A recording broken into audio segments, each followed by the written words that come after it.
Hello everyone, welcome to Northwest Intuition. It's your girl Tiana here, back with another weekly spiritual forecast. This one is for December 17th through the 23rd of 2018.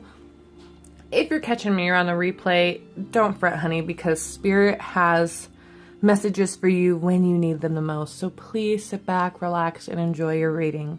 For those of you who are catching me on real time, thank you for being a day one. Thank you for liking, sharing, and subscribing. You guys mean the world to me. You're helping getting the message spread across, all right? And that's that we are in charge of our own energy. We are able to see what's coming ahead of us so we can best rise to the occasion. And that's what I'm here for. So thank you for allowing me to do what I do. All right, so if you notice, I have a 3-card spread, beginning week, midweek, and ending of your week, along with several items placed on top. These sort of tell me the energy behind the card. For example, I can tell you right now, before I even started the reading, that these 2 cards are connected. Their energy is feeling a little low to me, almost like a lack of. So we're going to see what those have in store for us. This ending of the week's card is going to be protected by the amethyst, so by our spirit guides, by something higher than us. So I have a feeling of protection this weekend. All right, so let's do a grand reveal of the cards. The beginning card is Passion for the beginning of our week. Our midweek's card is Energy. And then the endings week's card is Safe Travels. So yes, let's go ahead and take a look at these. So if you'll notice, just a little side bit, I placed the clear quartz and the citrine in the top left corner, therefore confirming to me that these two will be read together. Okay, if you notice that this amethyst is sort of off to the right, this tells me that this has a whole energy of its own, that it's a whole separate dealing this weekend. So we'll read these 2 cards together and then read that one sort of again as it's its own reading. So starting with the beginning card, Passion. It says, rise passion, rise up high, inflame my purpose, reach the sky. Now at the beginning of our reading, I said that we are feeling a lack of energy, a lack of passion. We are not feeling as happy as we feel like we should be feeling. We've been there before. We've felt this happiness before. And right now we have evaluated ourselves enough to know that we aren't there. So what do we have to do to get there? What is Spirit asking us to do? Well, addressing it, for one, is a step in the right direction. So yes, good job. Good for you for being here, being responsible for your energy, looking at what your week has to come, and really rising to the occasion, rising to the challenge. So your challenge at the beginning of the week is to figure out what is your passion. What were you most passionate about? Now, if this is something along career or along income-wise, I want you to look back into your past. Look back at an age where you were the most confident. You had your team. You didn't care what the job was. You were going to be that, and no one can stop you. So that age is about 3 to 5, let's say. For example, that's when kids mostly want to be astronauts, firemen, teachers, vets. You know, they have huge, huge goals and dreams and confidence, okay? They're passionate. They haven't had the world slapping them in the face telling them, no, you're not smart enough to do this, or no, you're not good enough, or no, because of your past, you can't do this. They haven't had that happen yet. So they are within an essence of true passion, true encouragement, true life's purpose, okay? So go back to that. Spend some time at the beginning of the week and really sit with yourself. Focus. What did you want to be when you were younger? I wanted to be a teacher. I wanted to help children. I wanted to lead children. I wanted to change the behavior in children. So that's what I'm doing. I'm going to school. I start in January. I'm taking my signs from Spirit and I'm running with them because, hey, they're giving me signs for a reason. They're here to help me out. So why would I be rude and ignore that? All right? What is your sign? What are you being drawn to? Find that. Now, if this is within a relationship, it's asking you to realize how stale you are. Are you guys feeling like roommates? Is it the same stuff over and over again? Same argument, same dates, same boring things over and over again, same Christmas presents, same, Is it that? If so, address it. Let your partner know and tell them what you're craving. Tell them you want that passion from the beginning and then some, because you two have grown together so far. You know much more about each other. You're able to figure out what each other likes, what each other doesn't like. She might not need that huge date. She might just need a little stay-at-home candlelit dinner with you and her. He might not need the best toolbox in the shed, He might not need the most expensive car parts or whatever guys want. I don't fucking know. He might not need that. He might just need his woman there or his man there supporting him, being there for him, loving him, okay? That might be what he needs, okay? Figure out what you and your partner need and move towards that. Work towards that. Stop being roommates. Start being partners. Start being lovers. Start being in a relationship again. All right? It's calling for you. You are an example to not only yourself, but the people around you. If you have children watching you, you are showing them that yes, you can have a stale point in your relationship, but it doesn't have to last. You can respark that flame. You can start it all over again. If you have people who are watching your relationship from afar who have ever doubted it or whatever, you're telling them, no, we're not giving up. It's none of your business. We're working on it. Yeah, we might have had a rough patch, but that's what we're doing. We're here to learn. We're here to grow together. We're not perfect. If we were perfect, then our lessons wouldn't be here for us to learn from, okay? So, find that passion. All right, now let's move to that midweek because we're joining them together. It's saying we're having a lack of energy. Now, how can we build that lack of energy up? This citrine is calling us to do something, to get that confidence, to step out of our comfort zone. So for some of us, that could be going outside, being with nature. That is the number one way to replenish your energy. Be with Gaia. It says it in the book. I don't even need to read it.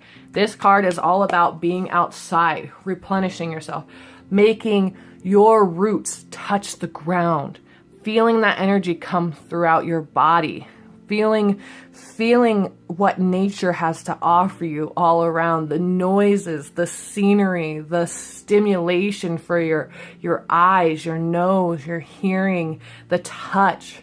Nature is such a beautiful opportunity to replenish your energy, so take it. I know in the Northwest we have rain coming, so create a ritual between you and the earth by allowing that rain to cleanse your body, to get all of that 2018 energy out of you, and to let them know that you're starting off with a clean slate. You have new goals, new passions, new things that you got to create, and you're asking them for their blessing almost. Use it as a way to connect. Build your team with spirit and the earth. You're going to need it. Over these next 2 years through 2019, 2020, when you're building your dream, when you're living in your passion, when you're creating the job and the career that you want, the relationship that you want, the home that you want, when you're building that, you're going to run out of energy eventually. You're going to run low. So start building your reserves. Start building that relationship right now. Start getting in line with a place that you can go to where you're calm, you're safe, but you can take in what stimulates you.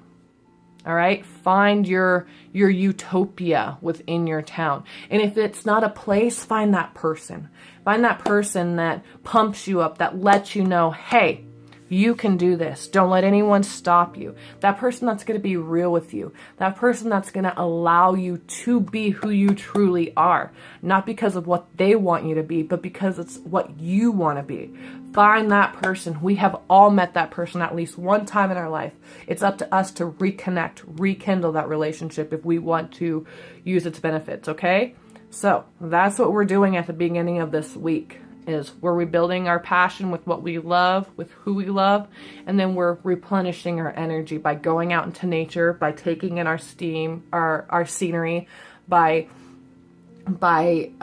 really feeling our surroundings, touch the trees, the bushes, pet the animals, Put your hand in the water. Feel how cold it is or how warm it is depending on where you are. Really be with your surroundings because that's how your energy is being replenished, okay? Now let's move on to this weekend here of safe travels. We are being protected by the amethyst here, but it's asking for us to add a little bit more, okay? We're worried about the college students traveling. We're worried about our loved ones traveling, ourselves traveling. This is where we need to take extra time and be a little bit prepared, okay? So if you're traveling by car and you're traveling through places where the weather can be a little sketchy, have a bag ready, have clothes ready, gas ready, money or cash, food, water. Have a little provision ready for you in case you do get in a situation where you're kind of stuck. That way, it helps you move through that lesson just that much easier. If you're going by air, make sure you leave early so you're not stressing people on the road, so you're not leaving any of your belongings behind because you're in a rush. Make sure you have a level head, you're organized, have all your ducks in a row, your passports, your tickets, your IDs, everything done in time so that you can travel safely. If you're boarding a flight and you don't leave for 3 hours, or you're going through the little security check and you don't leave for 3 hours, but someone leaves in 30 minutes, let that person go ahead of you. Let that be an easier gift for them. That's a free gift. That's a free gift for that person. Allow them to go. Help them out a little bit. If you see a mother or a father struggling with their children in their arms, help them with their luggage. Help them, okay? Be a kind person. You are setting your karma up. What you're putting out right now at the ending of this 2018 season is sort of what you're going to be getting back in this 2019-2020 chapter, okay? You're getting that karma back. So if you're going to be a little butt nugget, you're going to get a little butt nugget stuff back at you, okay? If you're going to be a good person and send out love and be kind to other people, then that's what you're going to get back. All right? But it all starts with you and being prepared. Okay? Now, if you pray, this would be a good time for you to pray over people who are traveling, just to sort of ease any worries you have or they might have on a subconscious level. But do know that it is a weekend to not rush, okay? Take your time. All right, y'all, let's do a recap of your week. We have a week of passion, energy, and safe travel. We're looking for what ignites the flame within inside of us, that job that we always wanted to do when we were 3, 4, and 5 years old. We're looking to replenish that energy within our body. So we're going to be outside this week. We're going to be around people who encourage us, who build that confidence. And then we're going to be preparing for the ending of our week, for our travels into our holiday season, with being prepared with our necessities that we need. So our licenses, our passports, all that jazz, okay? We're going to be prepared. We're going to leave early. We're going to be packed. We're not going to rush. We're going to be nice to one another. We're going to be helpful to one another. We're going to be patient. And if we can't say anything nice, we're going to zip our mouths, because a closed mouth is a gift in itself. Let me tell you. So please be kind to one another this weekend. Now, I will be posting a video later in the week for winter solstice. I am doing a 3-candle ritual. So if you're interested in that, make sure you subscribe to my channel and click that little bell to the right over there so I can give you a notification every time one of these videos uploads. I will also be posting about the competition that's still going on. I had a light worker purchase one of my sessions, the morning wake-up call, where I give you your personal reading 5 days in a row. Just to help you navigate through your week. That competition's still going on, so if you want those details, they will be in the link below, along with that video. There are some things you have to do in order to enter that contest, so please follow those rules. Again, thank you for being my day ones. Thank you for watching me. Thank you for supporting this channel by liking, sharing, subscribing, and commenting. I love you all. I appreciate you all. Have a great week figuring out your passions, rebuilding that energy, and traveling safe. I love you all. Have a great night.